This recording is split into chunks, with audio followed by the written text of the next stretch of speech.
Hi, I am live. I have to get a beer. Can't have a beer show without drinking a beer. That's kind of sacrilege. All right, so tonight we have Bevana.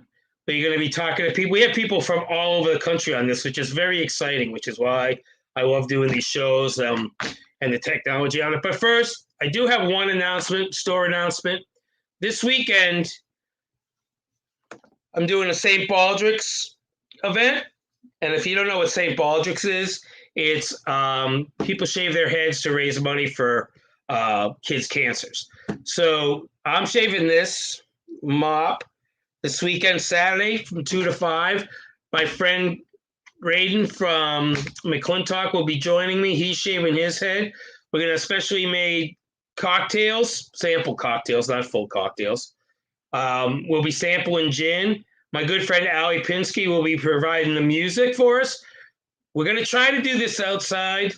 I'm guessing the recent weather reports aren't going to let me do that, but we'll see what happens. Other than that, it'll be inside. It'll be a good time. We have QR codes right there, so you can donate on the spot to our pages.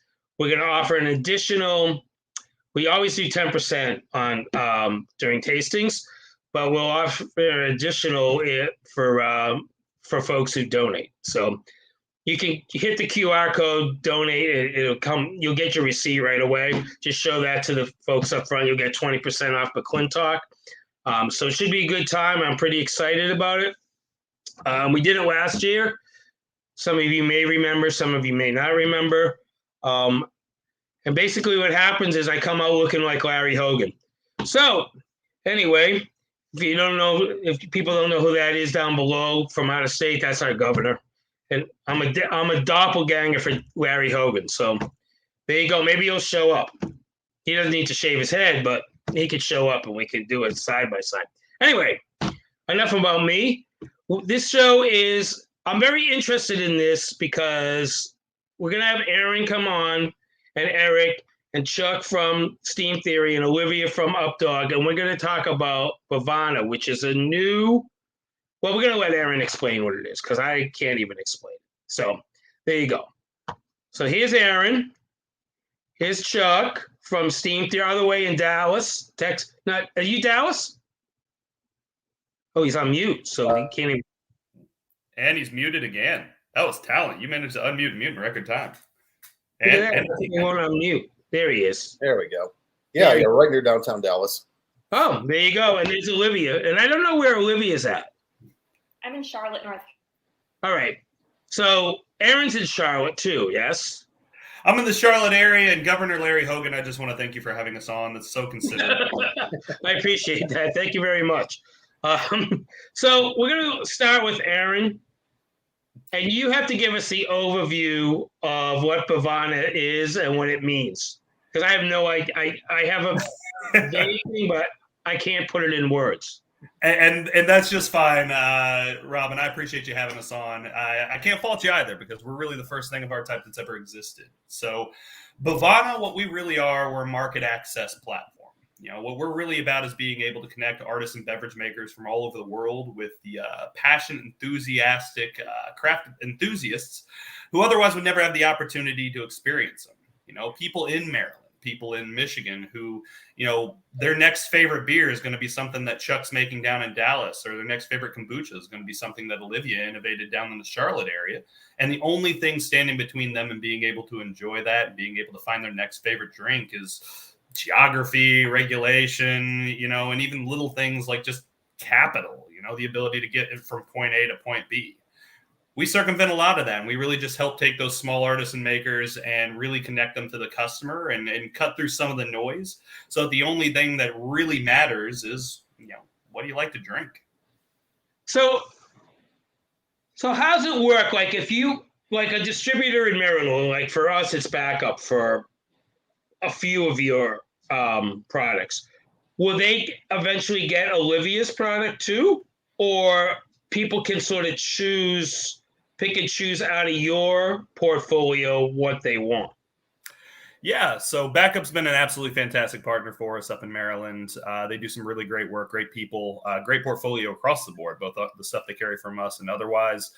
But one of the beautiful things about us is we're not necessarily tied to any individual wholesaler, and that's nothing against any individual wholesaler. For us, the most important thing is making sure that the distributors we work with are enthusiastic about the brands that they work with, the companies that they work with, and that our partners are finding the best people in the market to help get their product from point A to point B and really get in the hands of the consumer. So are you across the country? Yep. So right now we're across most of the How does that East. work? Can Olivia's stuff be in California through you guys? Not yet, but soon. So right now we are in most of the eastern part of the U.S. We work with partners all over the place. As far as the partners that we actually work with, obviously Chuck's down in Dallas. We actually just debuted a brand, Side Hustle Brews, that's out of the United Arab Emirates. We've been in talks with the brewery in Tibet. There's a brewery from California coming on. So the distance to our partners isn't what's important. What's really important is our distance to our wholesalers, our distance to our customers, and being able to really be able to serve them, be able to get the beer to them, the kombucha to them, the tea to them, and still be able to really serve their needs.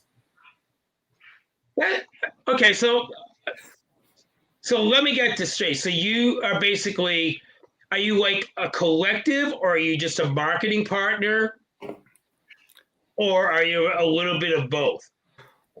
Little bit of everything. Do you pitch truck stuff like? So say there's two distributors in Maryland, and maybe they don't necessarily want Chuck stuff, but they want Olivia stuff. But you would go to both of those distributors as long as they have like a. And that's just fine. If Olivia, the kombucha, there was a place that dealt with kind of that sort of artisanal product, and they were like, and maybe somebody in Maryland was like, yeah, we don't see a market for that. But this other place that does deal with some alcohol stuff says, of course we would take this. We've heard great things. So you would go to both of them? Well, I mean, that'd be ridiculous because who wouldn't want to carry Olivia's kombucha? I know, but I'm just saying. That's absolute madness. But besides that point, that's exactly the case. So we'd work with the wholesalers and we work with the retailers and make sure all of them are just, really enthusiastic, really on board for the products they're carrying. Really, if you had to really break us down, what we really do, we're Etsy for beer and Etsy for kombucha. If I wanted, for example. Okay. Yeah, if I wanted, for example, like, I don't know, crocheted Batman footy pajamas, I might be one of only 10 people in the whole world who wants that. And there might be some dude in Croatia who only makes like 10 of those a year. Without something like Etsy, there's absolutely no opportunity for us to ever be able to work together. We're both worse off for it. So what we're able to do is really go across the world, find the best products, some of them discovered, some of them undiscovered, but really be able to just take the things that Chuck's already doing fantastically, that he's already having a ton of success with in Dallas. Take the stuff that Olivia's doing that she's already absolutely crushing it with in the kombucha market, and just be able to make it bigger, make it more successful, and really be able to just blow it up and connect it with people who will appreciate it, who otherwise would never even have the opportunity to discover it. So let me ask Olivia, has it been working out very well for you guys? Are you like in more markets now than you thought you would be when you first started? Like, how long has UpDog been around? Oh, shoot. Can you hear me? Yep, you're good. I keep getting a little loading wheel here, so hopefully my internet stays.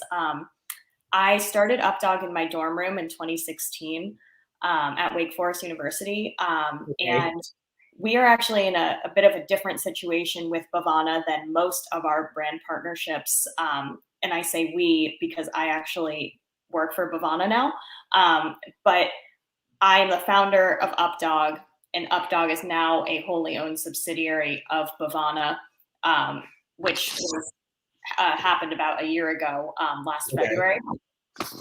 There were a lot of reasons for that that I'm not going to get into too much detail on, but regardless, we definitely are thriving with Bevana as our parent company. And we are in more markets than we ever thought possible. For example, we've really broken into the Virginia and DC Okay. So you haven't hit Maryland yet, basically. This close. Really? We're this close to Maryland. Can you The biggest hear me? thing about kombucha as well is because all of UpDog's kombucha is unpasteurized. We want to keep those cultures intact. Everything that offers all the health benefits associated with kombucha. That means it needs to be refrigerated the entire way. So obviously that means that some of the wholesalers more used to something like beer, where if it needs to, it can sit on a warm shelf is fine. We need wholesalers that have a few more capabilities and are really able to accommodate that, because it is a premium product and it's something we don't want to compromise on, and we don't want to take any of those steps to make an inferior product just to be able to get it on more shelves. We have to be able to stand by our products, and that's important as we grow. Right.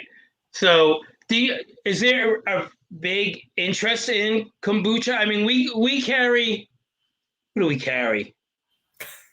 Embers, Flying Ember, which I think is a Boston kombucha. I'm not sure about that. And June Smith. Those are the two we have access to. So we do well. I mean, we do pretty well with it. I don't really understand kombucha, so we're going to get into that later. But we want to talk to Chuck, because Chuck's walking around and he wants to show us something important, like his brewery probably, or outside. Yeah, I actually just went outside because of the alarm going off on inside. Oh, is that why the guy was jumping around behind you? Yeah, that's my business partner, Jonathan. Dallas dance party. Oh, I know. Yeah, I mean, yeah, it's just ridiculous. They get false alarms here all the time. I don't know what's going on. So it's not us. So tell us about Steam Theory, first of all, and let people know what's up with Steam Theory. And then your tie-in with Bevana and what it's kind of done for you as far as like getting you out more in people's faces. Yeah. Or Okay. Sure. Yeah. Like I say, we started up about 4 years ago here near downtown Dallas, and we've been just so slowly growing. Things were starting to take off pretty good. Then of course COVID hit, and now we're coming back from that. But it's a good resurgence right now. But yeah, we really, we're trying to do some distribution here locally, but we're a small brewery. We can't do too much of that. And hey, There we go. We got the Hops Against Humanity. That was our first label. So love that beer. Yeah, that is a fun one. And so basically, we were looking for other ways to get the brand out to the world, because there's a lot of breweries out there competing.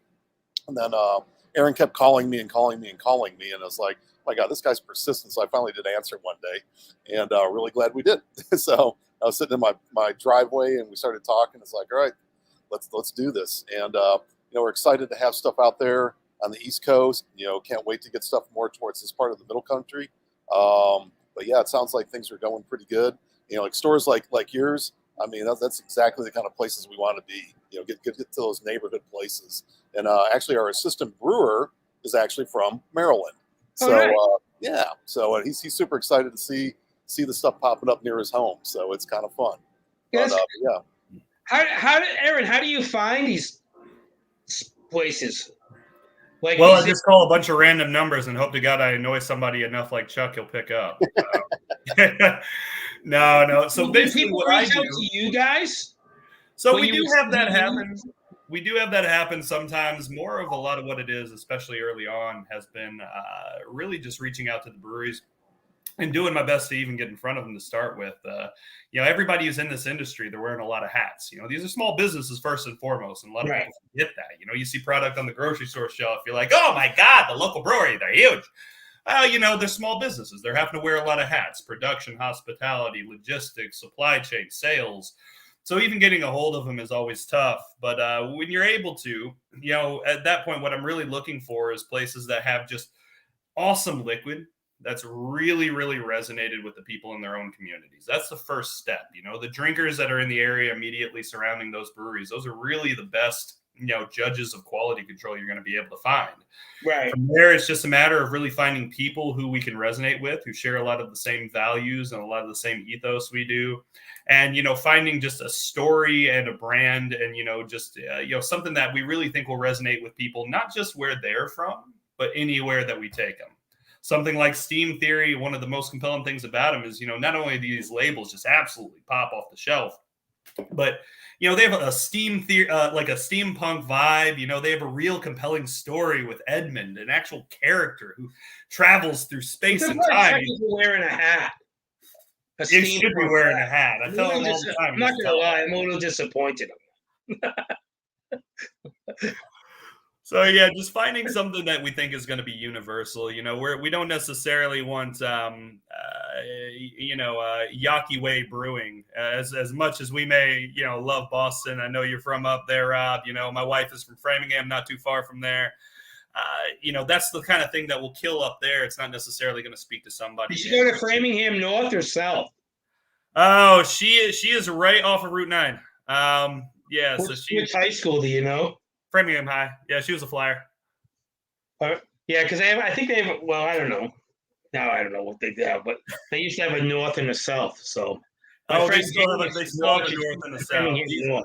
Yeah, these times, they combined the schools shortly before she went to high school, which caused its own problems. We could really get into the economic politics of Framingham all day. Believe me, there's plenty to dive in there.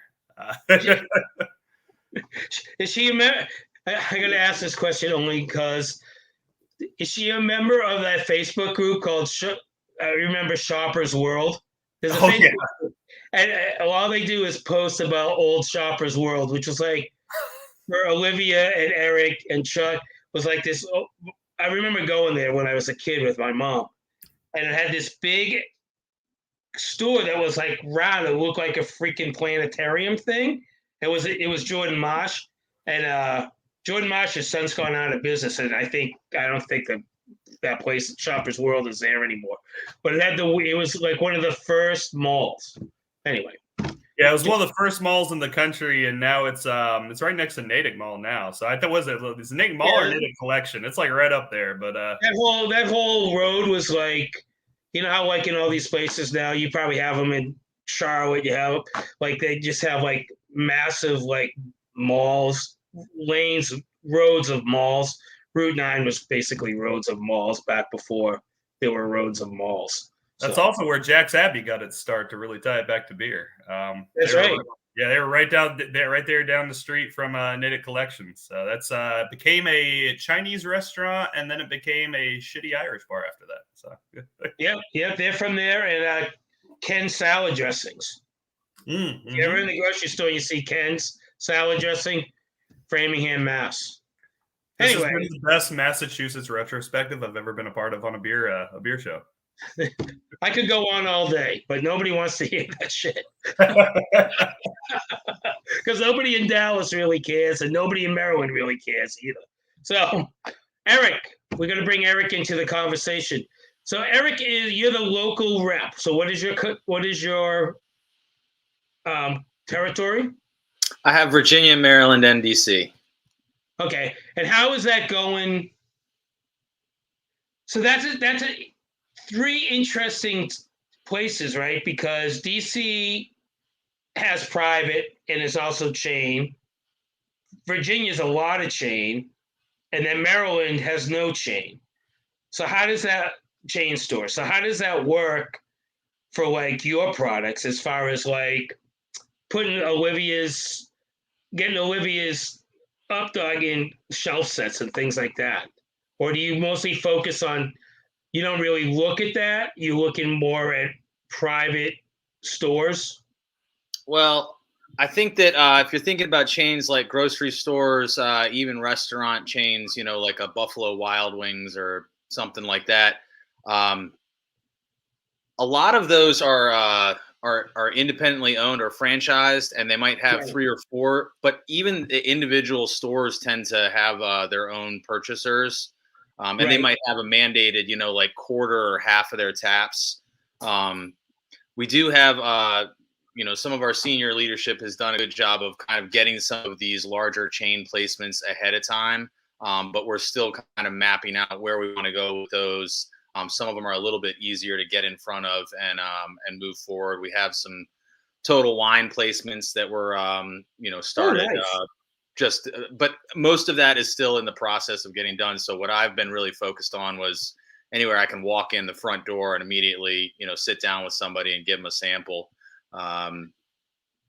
That's really Yeah, what I feel like that's probably easier to get it in front of people because those shelf sets tend to be more mega brand influenced anyway in a lot of ways. And something like kombucha, which is basically an up and coming thing, is there a lot of interest in that? There is. I find the most success in like the beer customers. The most success is in bottle shops and packaging. Okay. Where and specifically a little more like trendy, hip places that have a younger crowd or a crowd that's kind of on the cusp of whatever is the new things that are coming up. And so kombucha is something that's already familiar to them. I feel like in a Whole Foods set, it would work perfect. Is there a big push in Whole Foods? Coming soon to a Whole Foods near you. Keep an eye out. But we have some independent grocers, and it does really, really well in those. We got it in. There's a really cool bike repair shop and like gourmet food beer place here in Richmond, and nice. And we got UpDog in there, and right next to another even more hyper local kombucha line. Ours are in 12-ounce cans, theirs in 16-ounce cans, and we sell rings around them. It's pretty neat, and they sell at the same price.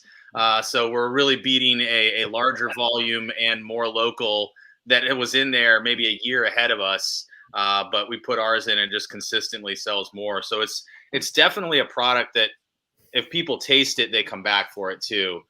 So when we do get placements, we're always trying to push for maybe doing a tasting with them, because I think some people would be surprised at how approachable this particular brand is versus maybe some other brands they might have had in the past. So now we're going to bring Olivia in, and she's going to explain to everybody actually what kombucha is, because I have no idea. I'll go ahead and give Olivia the chance to jump on this, but I'll also preface the fact that her internet's been a little in and out all day. We've been on meetings half the day, so if she drops out, I'll do my best to explain half as well what kombucha is. So if I get frozen here, Aaron's just going to take over for me. So kombucha at its core is just fermented tea. So you can use a black and green tea base. You can use just green. You can use just black. But essentially, Aaron, you're up. All right.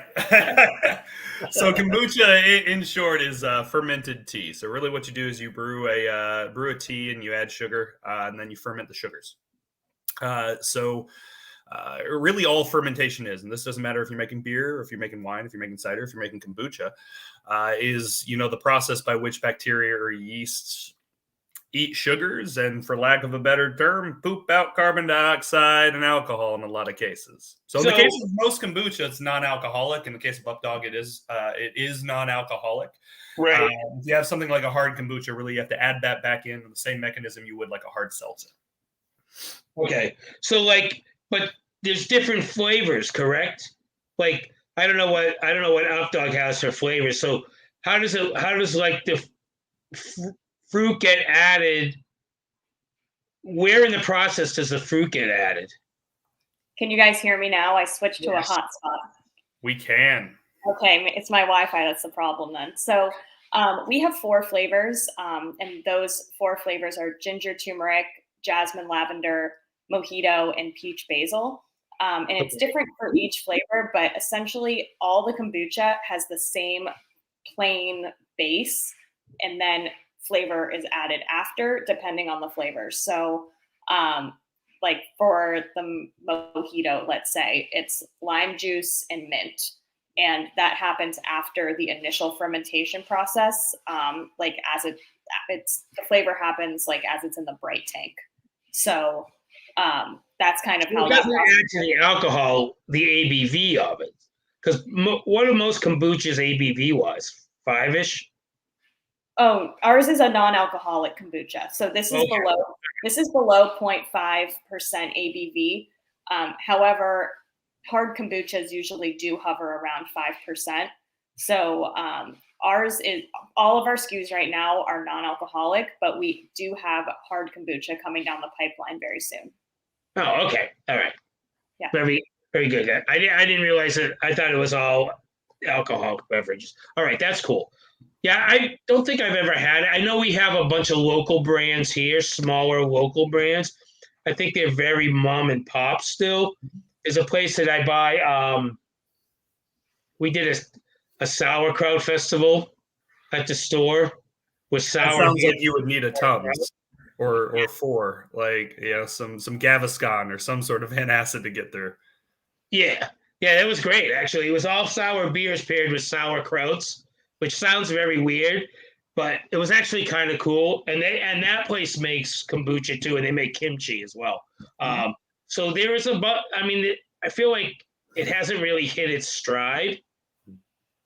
I think, like Eric says, I think it's like a Whole Foods thing, and it's more like for people that are more hip to that stuff. Because I never really got the alcohol part of kombucha, because I was always like, that doesn't make any sense to me, because wouldn't the alcohol kill what the good part of kombucha is supposed to do for you? Well, it is a great option for folks who are gluten-free and are looking for something that's lower in sugar. So Right. It can kind of satisfy that want for a 5% ABV beverage without having to have gluten, or maybe you just don't like the taste of beer simply and want something a little beer, but want something that's like seltzer. Right. But you guys look We frozen. thought it was the hot spot.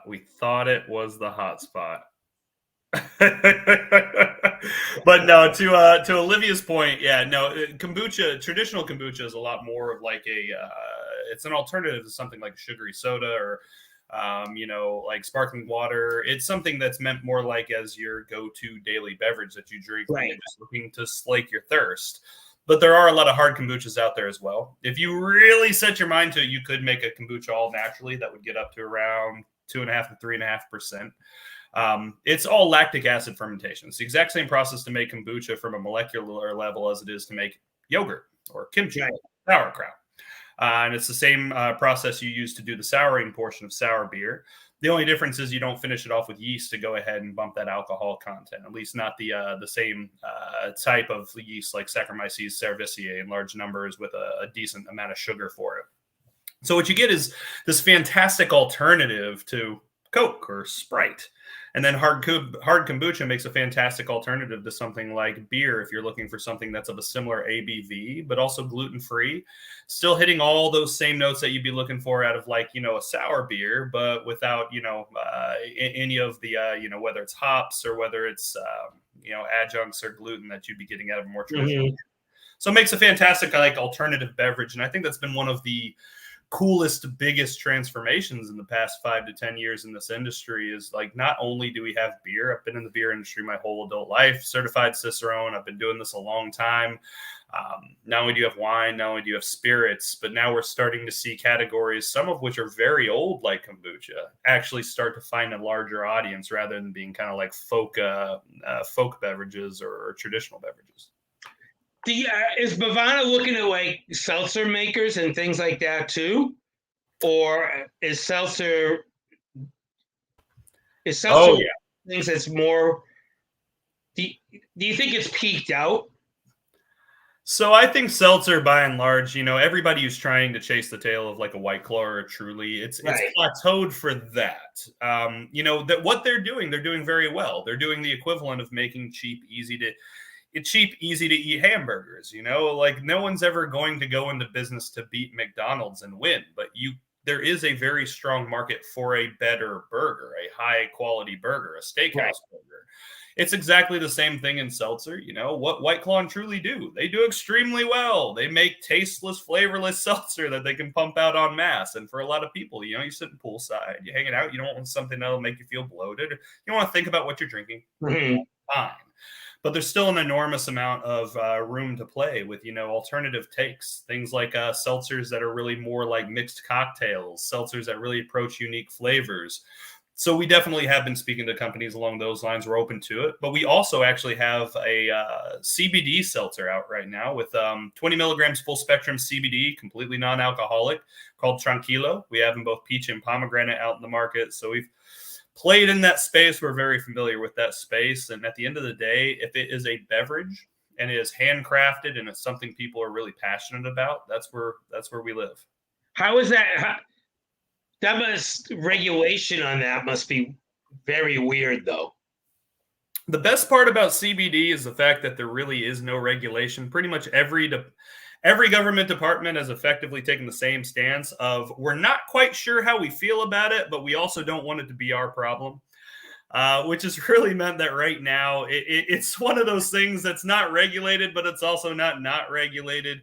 But the most important thing is that really leaves it open for us to just be able to get these fantastic products out to people. CBD has no, psychogenic properties. There's no chance of you getting high off of it. Right. It just creates a nice, relaxing, mellow sensation. Very, very mild. 20 milligrams. Really what it is meant for people who otherwise would be reaching for like a LaCroix. But they want something that's also got a little more flavor and is going to be able to mellow them out a little bit and help them focus a little bit.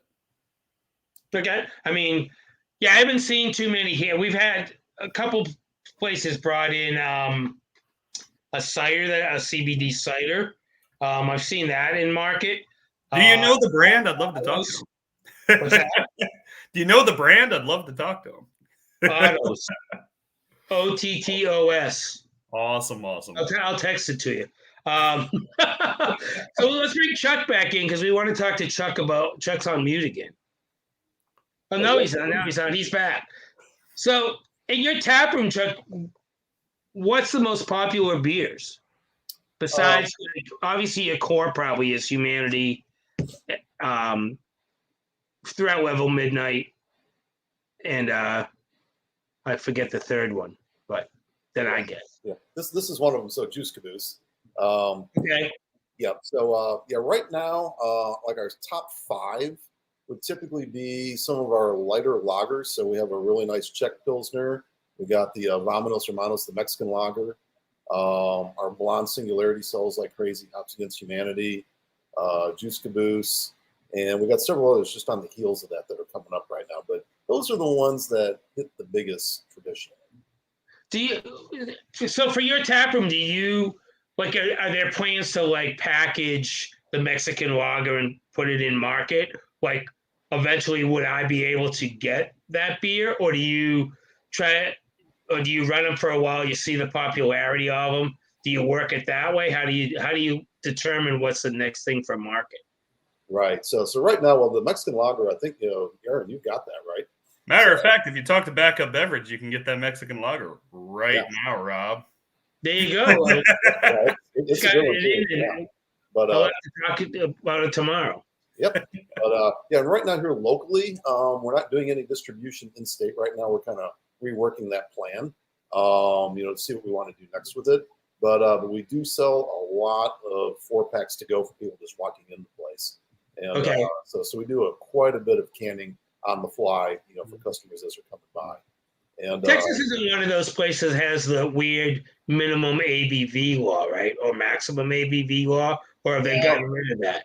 Like there's still some weird stuff on the books. Aaron has probably seen a lot of this. I mean, I told him when they come to Texas, it's just a whole different world, and it can be a nightmare at times. But because even back in the day, I mean, they got rid of some of this recently, but certain ranges of ABV are called beer, other ranges are called ale.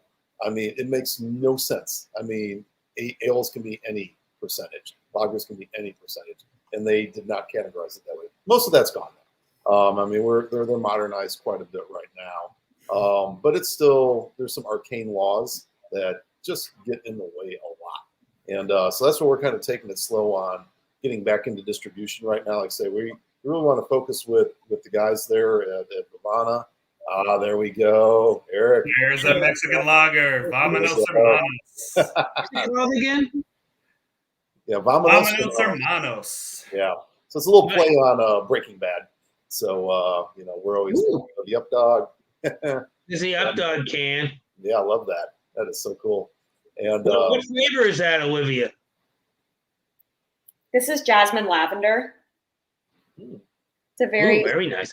Peach basil sounds amazing, actually. Peach basil's my go-to. That's our best seller. Yeah, that sounds amazing. All right, back to Chuck talking about his beer. So do you have a what are like the tap room laws in like Texas? They vary a lot based on what licensing you go with. We are actually a mixture, our brew pub, restaurant and everything. We also have a mixed beverage license, so we have a full bar for liquor. And then that changes some things, so we can't self-distribute. We have to go through a distributor. If we don't sell liquor, then we can self-distribute. Weird Texas things. And then just recently, this last year, like all the big production breweries in the area, they were limited on what they could do as far as beer going out their door. Well, we could push as much as we want, but they were restricted and had to do everything through a wholesaler. So most of that is going away now, which is good. But there's still a lot of little vestigial things that we have to get around. That's interesting how laws are different from state to state, like with tap rooms and licensing and stuff like that. Here, it's based on barrelage, I think. I mean, they had a real hard time a few years ago, and they finally got that fixed, and now people can get out of contracts with distributors if they're under a certain barrelage and that kind of thing. Whereas before, like, it was one of those things like, you could easily get buried in a distributor, right? If you're in a Bud House or a Miller House or whatever, and they bring Steam Theory in, it's very easy to get buried in those houses. And I still think there's probably a little bit of that. You need to be in a backup. You need to be in a more craft-centric house. But a lot of that has gone away, at least in Maryland. I mean, the next thing in Maryland is going to be the fight about grocery stores, I think, honestly, because we don't have that. So I don't know. I'm sure we'll see it sooner or later. It's kind of like people want choice and that kind of stuff. I don't know what it means for brands like yours. I mean, there'll still be smaller bottle shops. So like our store will be fine, I'm sure, because we can compete on pricing. But you'll see a lot of places go away, and I think a store like ours will end up being more boutique-ish. I don't even know if that's the right word at this point with craft, but it would tend to be more boutique-ish, right? So like Olivia probably wouldn't have a hard time getting into like our big stores at Wegmans here with the kombucha, you know what I mean? But like Chuck would probably have a hard time getting into Wegmans. So he would rely on what we do. If that makes sense. So it's actually funny you mentioned that. So it's actually one of the biggest things that we're able to offer the brands that we work with is the fact that by really bringing together a lot of breweries, a lot of kombucha companies, a lot of seltzer companies, what we're able to do is really leverage some of the advantages of size. Really being able to speak one-to-one with some of those larger stores a lot better. And that's really kind of the niche that we occupy as well for a lot of companies. There's always going to be a role for bottle shops. There's always going to be a role for smaller, more boutique places because that's where discovery happens. That's the smorgasbord. That's where people are able to really dive in and explore new stuff. And that's where the enthusiasts are able to play. And we're there too. That's also a place that we're very comfortable. That's where we all started. But we also have the ability to really take some of those brands that have the potential to really reach them, like people at those larger chain levels, grocery places like Wegmans. Wegmans, fantastic. We love Wegmans. They have massive beer selection in most of their footprint, but obviously they have to narrow down what they offer compared to a place that's a little more boutique focused.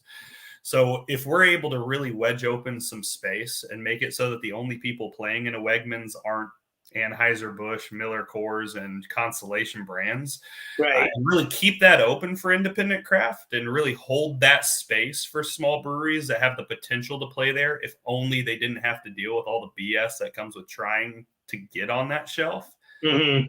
That's our goal, is to be able to basically wedge open a space, hold it open, and say, hey, We know the economics of this aren't always favorable to small breweries, but if we're able to really just put our foot down and say, at least you can deal with one organization, keep it very simple, very efficient for you. That's all the retailers are looking for. That's all the wholesalers are looking for, but still be able to benefit the small breweries of the U.S. Right. That's really the goal. Otherwise, we're going to face a reality down the line where exactly what you say. We're going to get to the point where, if you walk into a Wegmans or a Giant Foods or a Harris Teeter or a Kroger, you're going to wind up being in that scenario where it's really nice to have the selection of Devil's Backbone, Wicked Weed, Goose Island, and that's it. Yeah, I mean, I've been to like the Outer Banks, and there's a pretty nice Harris Teeter there. And they have a pretty, I mean, I always thought they were select. I mean, I usually go to there's a couple really good bottle shops there, Chuck's and Trio, and my buddy Morgan's spot, Buffalo, it's escaping me, but like there's a couple really nice bottle shops, but I've gone into a few places in the Outer Banks, like the Harris Teeter there, and they had a solid selection. You know what I mean? So, I mean, I think some of that varies state to state too, like the leeway they give their people to buy. And that's really the big difference you see too. Like in places where they can buy at the store level, huge difference. Because at that point, what they're really doing is they're responding to their customers. That's all any of us really want, and that's one of the things I feel like a lot of people forget is everybody's in this industry is also a consumer of this industry. Right. I buy beer. I'm a beer drinker. You're a beer drinker. You own a shop, and I guarantee you're a beer drinker, beer buyer. So when I walk into a place, it's nice to have, my local store be able to really respond to what people are buying from that store.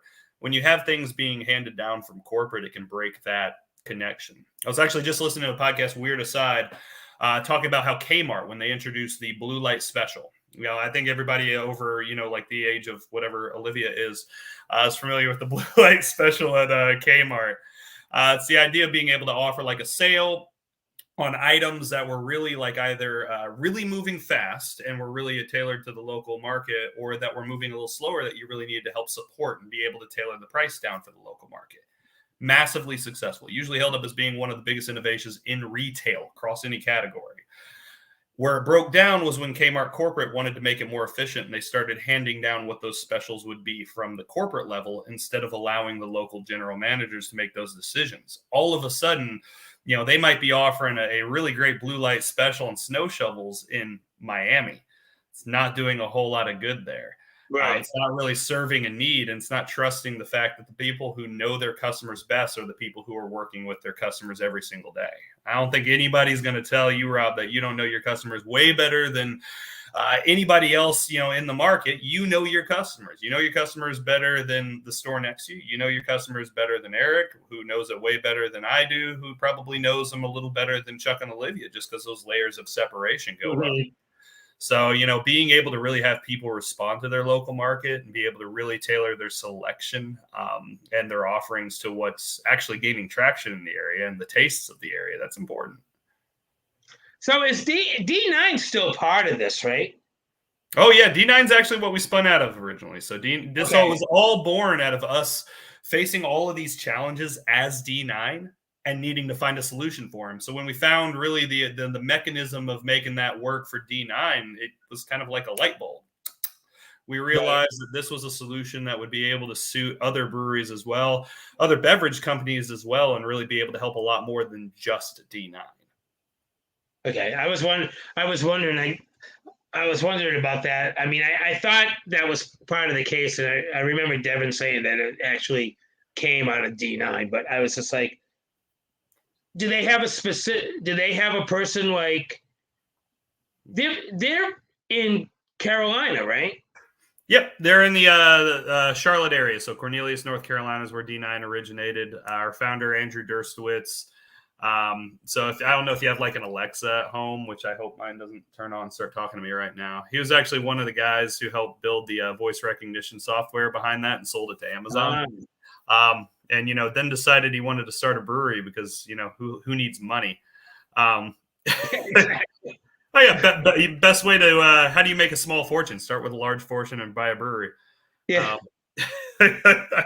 We have a guy up here. That's actually pretty funny. There's a brewery up here, and it's owned by one of the guys like was second in command in Under Armour. Oh wow! And then like the first in command at Under Armour went into rye, Sagamore Spirits. Yeah, This other guy went into beer, and I was like, why would you do that? Like, keep your money. Like, seriously, like, keep your money. Like, why? I heard he was weighing beer or a used sailboat business. Beer like just barely beat it out. Well, he went. That's big truck, right? It is big truck, actually. It was just. I mean, the beer is fine. I mean, it's cool, but I'm like, why? Listen, do what you love, and you'll never work a day in your life. So here's hoping that's holding true for him. Yeah, I mean, we do a farm brewery thing every year, so they were at it this year, and I mean, they build. He has a whole garage that just builds big trucks. Huh. Like that's like their gig, right? Right, and like all their labels have like trucks on them and stuff. Somebody emailed me today from California, wanted to know if her husband apparently has the same Bronco or whatever it is that's on one of the labels, and she was wondering if I could get her some. And I was like, well, let me talk to them and see if we could do something for you, because I mean, clearly I could mail it to her. It's not exactly up and it's not legal, but whatever, I could do that. You're shipping yeast samples, Rob. It's right, all exactly. Olive oil. I've definitely never right. shipped a ton of olive oil. But I reached out to him. I reached out to them because I was like, why not? I know they send stuff to Texas. You can get it in Texas.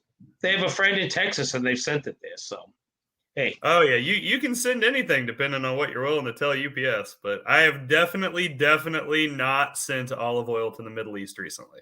That's our UAE partners out there. I have totally not sent a really heavy T-shirts to.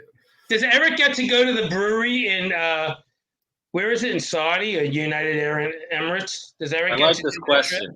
I like this question. Because he's going to be looking at me to send him.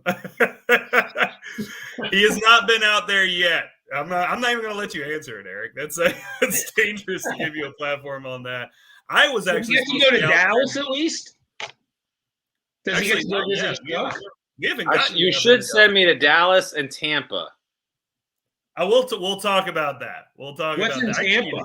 Who's in Tampa? That's actually long overdue.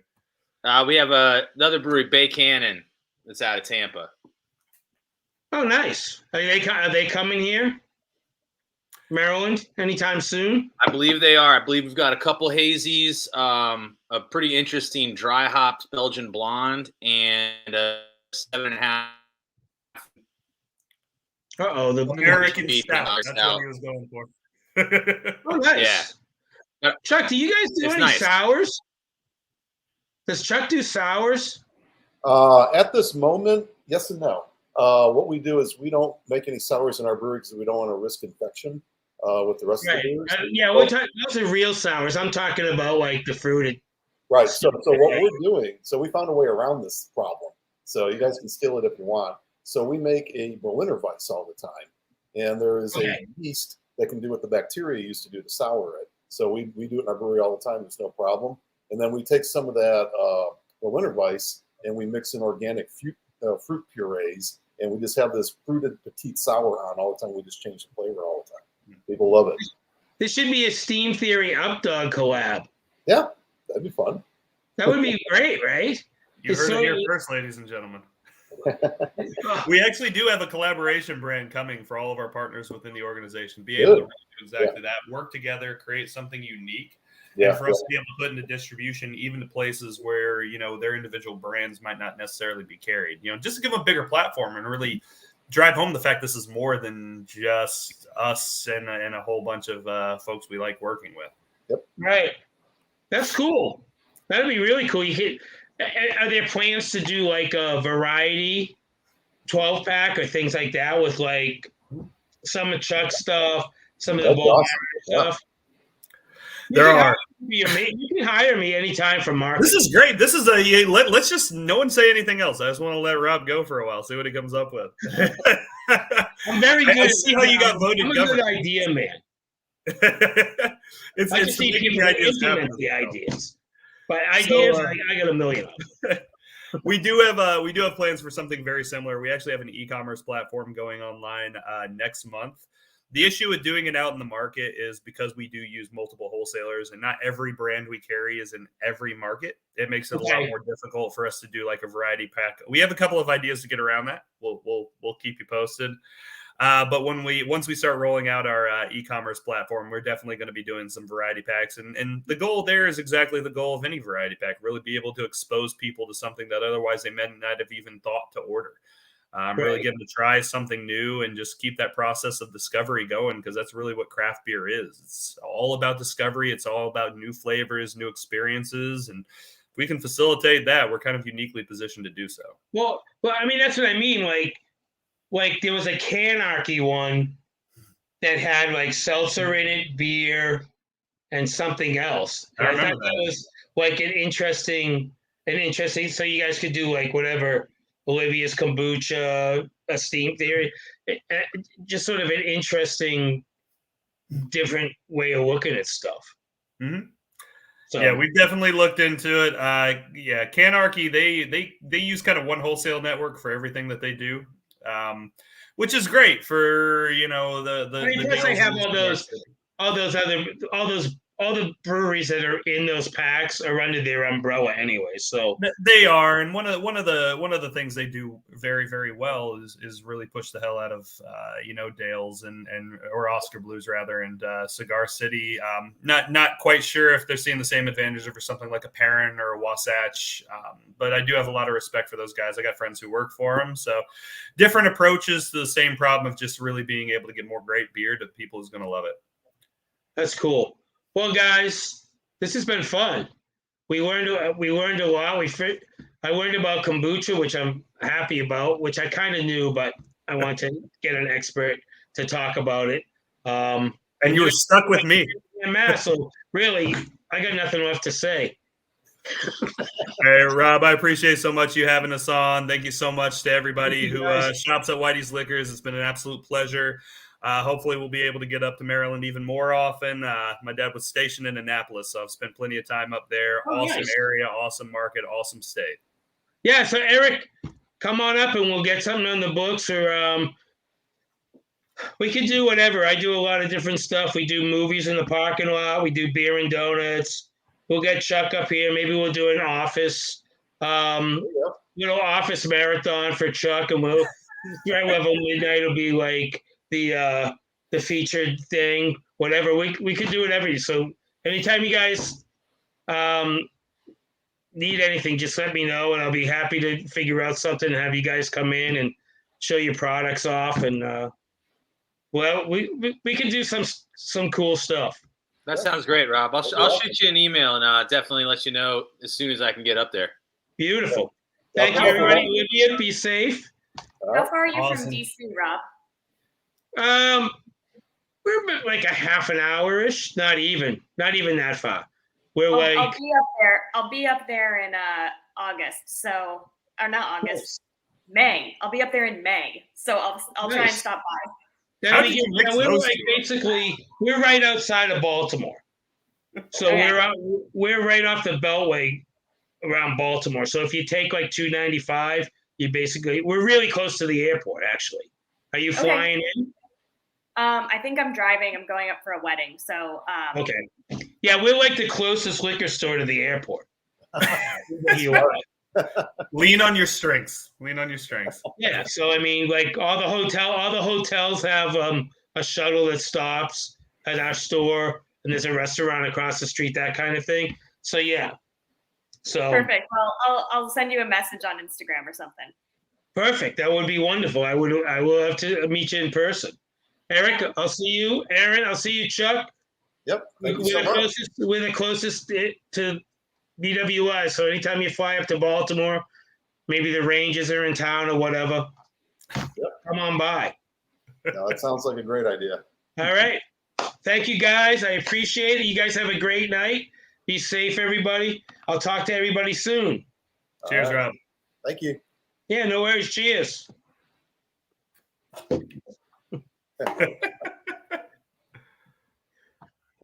So wicked fucking pisser. There it is. You're right. Night, sir. Thank you, my friend. Good talking to you guys. You But that was cool. All right, everybody. Thanks for watching, folks. And don't forget about Saturday, the big St. Baldrick's event. Like I say, you can go to the website, our Facebook page. All the information to donate is there. Come on by, have a couple. They're making some special cocktails. Listen to my friend Allie, who's amazing. And just come on by and have a good time Saturday afternoon, 2 to 5. Thank you, everybody.